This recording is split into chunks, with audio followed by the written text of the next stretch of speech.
कर रहे थे कि यही बात करेंगे। देखिए, देश बिखर गया था नस्ल के आधार पर। और ट्रंप के ऐसे करतूत रहे कि जो सामाजिक एकता था वो टूटने वाला था। तो ये इनके लिए उस समस्या को सामना ही करना, अमेरिका को एक सच्चे, एक लोकतांत्रिक देश बनाएं जो लोकतांत्रिक परंपराओं में चलते रहे, ये सब जो घरेलू मामले थे वो उसको उन्होंने प्राथमिकता दी। लेकिन एक बार उन्होंने कहा कि जाओ, हमारे दोस्त हैं जो दूसरे देश हैं, उनके साथ हम संबंध बनाने के लिए हर संभव प्रयास करेंगे। और जैसे कि मैंने पहले कहा था, ये स्पष्ट है कि इन इनके अब पहली बार मैं देख रहा हूँ, जब मैं जैसे मैं कह रहा हूँ तो दूतावास में रहा हूँ कई साल वहाँ वॉशिंगटन में, पहली बार मैं देख रहा हूँ कि देश के राष्ट्रपति, देश के नेता वहाँ जितने भी मंत्रीगण बने हैं, सब भारत के बारे में एक पॉजिटिव, एक सकारात्मक रवैया चाहते हैं और संबंध को आगे ले जाना चाहते हैं। और ये भी स्पष्ट है कि वो दुनिया में सबसे बड़ी समस्या वो समझते हैं, चुनौती जो वो चीन से है। और जैसे लेकिन जो ट्रंप थे, वो अपने जो पार्टनर्स थे, चाहे वो यूरोप में हो चाहे वो एशिया में हो, किसी के साथ संबंध अच्छे नहीं रहे। अब लोग उम्मीद कर रहे हैं कि ये अमेरिकी सरकार उस रवैया को बदलेगा और दुनिया भर में सहयोग के भावनाएं फैलाएगा और सहयोग के माध्यम से वो अमेरिका के राष्ट्रहितों को आगे ले जाएगा। सुधांशु त्रिवेदी, सुना आपने जो बाइडेन को, क्या कहिएगा? देखिए, शपथ ग्रहण का यह समारोह देखकर पहले तो मेरे मन में एक विचार आता है कि अमेरिका में कोई भी राष्ट्रपति ईश्वर के नाम की ही शपथ लेता है। हमारे ही देश में थोड़ा ऐसा है कि ईश्वर में डिस्ट्रस्ट रखते हुए भी आप शपथ ले सकते हैं और ईश्वर का मजाक उड़ाकर भी आप लोकतंत्र के प्रहरी बन सकते हैं। खैर, क्योंकि आप यूएस कांग्रेस में भी जाइए तो वहां लिखा रहता है इन गॉड वी ट्रस्ट। खैर, जो बाइडेन ने जो बोला है, पार्थसारथी साहब ने जो कहा, मैं उनकी बात से सहमत हूं कि ये लगभग अपेक्षित लाइन के ऊपर है उनका भाषण, जो वहां की आंतरिक परिस्थिति है। क्योंकि आंतरिक परिस्थिति अभी वहां थोड़ी संवेदनशील है। 7.5 करोड़ वोट ट्रंप को मिले हैं और 7 करोड़ 80 लाख वोट बाइडेन को मिले, तो यानी जो मुकाबला है तो 7.5 और 7.25 का अंतर है। और जैसा कि पार्थसारथी साहब ने कहा कि एक खाई अमेरिकन समाज में खिंच गई है, तो 7.5 और 7.25 के इस मामूली से अंतर से उस खाई को भरना एक चुनौती होगी जो बाइडेन के लिए, इसमें कोई दो राय नहीं है। दूसरी बात, जहां तक अंतरराष्ट्रीय पॉलिसी की बात है, अमेरिका में बहुत स्ट्रक्चर्ड स्थापित पॉलिसी रहती है, कोई बड़ा भारी अंतर किसी के आने से नहीं होता। उदाहरण के लिए, जिस समय 9/11 का अटैक हुआ तो जॉर्ज बुश थे और उन्होंने यह संकल्प लिया कि ओसामा बिन लादेन को मारेंगे, और वो पूरा किया डेमोक्रेटिक पार्टी के बैरक ओबामा ने। Pan Islamic terrorism word George Bush भी बोलते रहे, वही बोलते रहे बैरक ओबामा। हाँ, जब ट्रंप आए तो उनकी भाव भंगिमा, शैली और स्वर में कुछ ज्यादा आक्रामकता थी। भाषा तीनों में, शब्दावली में कोई अंतर नहीं था, सिर्फ शैली में अंतर था। तो मुझे लगता है जहां तक भारत का संबंध है, जैसा कि अभी बताया पार्थसारथी साहब ने, कि उसका बड़ा अच्छा काफी प्रभाव दिख रहा है। हाँ, एक पॉइंट और कहूंगा, कमला हैरिस के बनने पर एक चीज मुझे ध्यान आती है। आज से ठीक 100 साल पहले अमेरिकन कॉन्स्टिट्यूशन में 19th अमेंडमेंट हुआ था, जब महिलाओं को वोटिंग का अधिकार मिला था। 100 साल बाद अमेरिका में महिला राष्ट्रपति बनी, वो भी संयोग से भारत की। याद करिए रोहित जी, यही देश हमको ज्ञान देते थे कि महिलाओं को अधिकार नहीं दिया जाता है। 1920 में इन्होंने अधिकार दिया था वोटिंग का, और हमारे यहाँ उससे पहले ही जमाने में रानी लक्ष्मीबाई से लेके रानी दुर्गावती, कित्तूर की रानी चेन्नम्मा और अहिल्याबाई होलकर जैसी कितनी शासक हो चुकी थी। खैर, दूसरी बात मुझे ध्यान आती है, वो तमिल मूल की है, पर अभी तक किसी तमिल मूल की जो पार्टियां हैं उनका कोई तमिल प्राइड वाला स्टेटमेंट नहीं आया।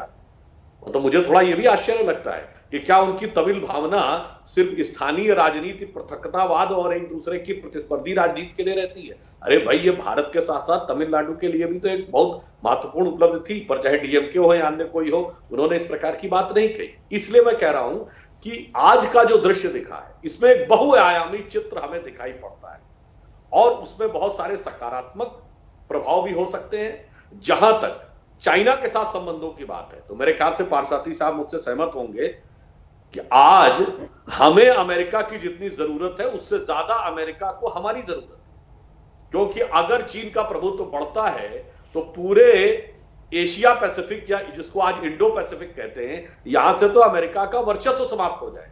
ये बात तो पिछले आज 5 साल में भी तो थी उससे ज्यादा अमेरिका को हमारी जरूरत है। सुधांशु जी, ये बात पिछले 5 साल में भी थी और उससे पहले भी थी, लेकिन इसीलिए मैंने कहा, उसके वहां बावजूद सत्ता बदलने से कुछ डोनाल्ड ट्रंप के साथ इतनी गर्मजोशी होने के बावजूद कोई बहुत बड़ा ऐतिहासिक बदलाव भारत अमेरिका के संबंधों में क्या दुनिया ने देखा? दूसरा, आपने घरेलू राजनीति को लेकर तंज किया, लेकिन बहुत से लोग इस बात को लेकर भी तंज कर रहे हैं कि ये अमेरिका का संदेश पूरी दुनिया में जाएगा और दक्षिण पंथ की राजनीति करने वालों को इसे ध्यान से सुनना और समझना चाहिए। क्या कहिएगा उस पर? देखिए, जिसको वो दक्षिण पंथ की राजनीति कहते हैं, तभी तो मैंने कहा ना, मुकाबला 7.5 और 7.25 का है, वो बहुत भारी अंतर नहीं है। इसलिए उनको बड़ी संवेदनशीलता के साथ ही इसको करना होगा। कैपिटल हिल की जो घटना हुई, यह अमेरिकन इतिहास में कितना काला अध्याय है। परंतु यह भी ध्यान रखिए कि हम लोग पढ़ते थे कि अमेरिका में कभी दंगे नहीं होते, कभी तोड़फोड़ नहीं होती, कभी लूटपाट नहीं होती। पिछले 6 महीने में वो भी देखा, तो दोनों ही दृश्य देख लिए। एक पक्ष में था, दूसरा दूसरे के पक्ष में था। यानी अगर वो दक्षिणपंथी उग्रवाद का, या मैं कहूं उग्रवाद का प्रतीक था कैपिटल हिल, तो अगर ये कहा जाए तो वो वामपंथी का प्रतीक था, जो सड़कों पे लूटपाट और मूर्तियों की तोड़फोड़ देखी थी। तो दोनों के मध्य संतुलन बनाना पड़ेगा, यह ध्यान रखने की आवश्यकता होगी। पार्थसारथी साहब मुस्कुरा रहे थे आपकी बात पे, कुछ कहना चाह रहे हैं शायद, बोलिए सर। देखिए, मैं जवाहरलाल नेहरू से लेके अटल बिहारी वाजपेयी के समय तक सरकार में रह चुका हूँ, और हमारे जो राजनीतिज्ञ है, एक चीज़, जहाँ तक विदेश से, देश के बाहर से अगर चुनौती हो तो हम एकत्रित होते हैं। लेकिन जैसे अगर चीन से कुछ चुनौती हो तो मुझे कोई अपेक्षा नहीं कि दोनों पार्टियां मिलकर सामना करेंगे। लेकिन मैं समझता हूं कि एक प्रतिद्वंदी रहते हैं लोग, और ये स्वाभाविक है और होता है। बहुत हमने देख लिए पिछले 50 साल में। लेकिन जो बाइडेन के भाषण में डर महसूस हुआ आपको कहीं? उन्होंने भरोसा तो बहुत देने की कोशिश की, क्या ये भरोसा कुछ एक्स्ट्रा था या जितनी जरूरत थी उतना ही था? नहीं, मैं समझता हूँ चुनौती के सामने करने के लिए वो अब भी सोच में लगे हैं, इसको करें कैसे। देखिए, जो इनके कितने लाख लोग मर गए हैं इस पैंडेमिक में, कितने केसेस हुए हैं, रोज आजकल 200-300 लोग मर रहे हैं अमेरिका में। तो चुनौती इनके बहुत बड़े है, और इसको बिगाड़ा ट्रंप ने। ये 2 गज जमीन और पैरों मास्क, उसके विरोध कर रहा था ये, तो ये स्वाभाविक था, ये होने वाला है। और अब इसी चुनौती इनके हाथ में है, और घबराए हुए हैं इससे। मेरी बेटी रहती है कैलिफोर्निया में, घर से बाहर निकलने के लिए डरती है, स्कूल में बच्चों को भेजने के लिए घबराते हैं। तो एक समाज बिगड़ गया है वहाँ। और मैं रोज बात करता हूँ बेटी से, समाज बिगड़ गया है।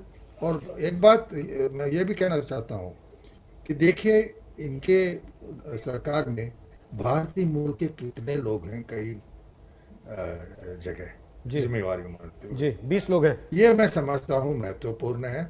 और मैं समझता हूँ कि जो भारतीय लोग हैं वहाँ, उनका जो योगदान रहा है उनके राष्ट्र के विकास में, लोग उसे बहुत मान्यता देते हैं और उसका आदर करते हैं। डेमोक्रेसी फ्रेजाइल है, ये बात सुधांशु त्रिवेदी अभी जो बाइडेन ने कही, और अमेरिका जिस दौर से गुजर रहा है, या जो डर, जो चिंता उनकी बातों में महसूस की गई है अभी पहले संबोधन में उनके, आपको लगता है कि दुनिया के पटल पर जब चीन के ऊपर दुनिया के मुल्क भरोसा नहीं कर रहे, अमेरिका अपने अंदर के झगड़ों में इस समय उलझा हुआ है, भारत के लिए